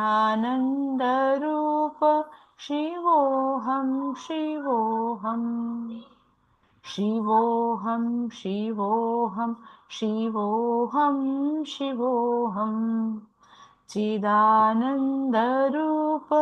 शिवोऽहं शिवोऽहं न च प्राणसंज्ञो न वै पञ्चवायु न वा सप्तधातुर्न वा पञ्चकोशः न वा पाणिपादौ न चोपस्थपायु चिदानन्दरूप शिवोऽहं शिवोऽहं शिवोऽहं शिवोऽहं शिवोऽहं शिवोऽहं चिदानन्दरूप शिवोऽहं शिवोऽहं न मे द्वेषरागो न मे लोभमोहो मदो नैव मे नैव मात्सर्यभावः न धर्मो न चार्थो न कामो न मोक्षः चिदानन्दरूप शिवोऽहं शिवोऽहं शिवोऽहं शिवोऽहं शिवोऽहं शिवोऽहं चिदानन्दरूप शिवोऽहं शिवोऽहं न पुण्यं न पापं न सौख्यं न दुःखं न मन्त्रो न तीर्थं न वेदा न यज्ञः अहं भोजनं नैव भोज्यं न भोक्तः चिदानन्दरूप शिवोऽहं शिवोऽहं शिवोऽहं शिवोऽहं शिवोऽहं शिवोऽहं चिदानन्दरूप शिवोऽहं शिवोऽहं न मे मृत्युशङ्का न मे जातिभेदः पिता नैव मे नैव माता न जन्मः न बन्धुर्न मित्रं गुरुनैव शिष्यः चिदानन्दरूप शिवोऽहं शिवोऽहं शिवोऽहं शिवोऽहं शिवोऽहं शिवोऽहं चिदानन्दरूप शिवोऽहं शिवोऽहम् अहं निर्विकल्पो निराकाररूपो विभुव्यार्प सर्वत्र सर्वेन्द्रियाणां न चासङ्गतं नैव मुक्तिर्न मेयः चिदानन्दरूप शिवोऽहं शिवोऽहं शिवोऽहं शिवोऽहं शिवोऽहं शिवोऽहं चिदानन्दरूप शिवोऽहं शिवोऽहम्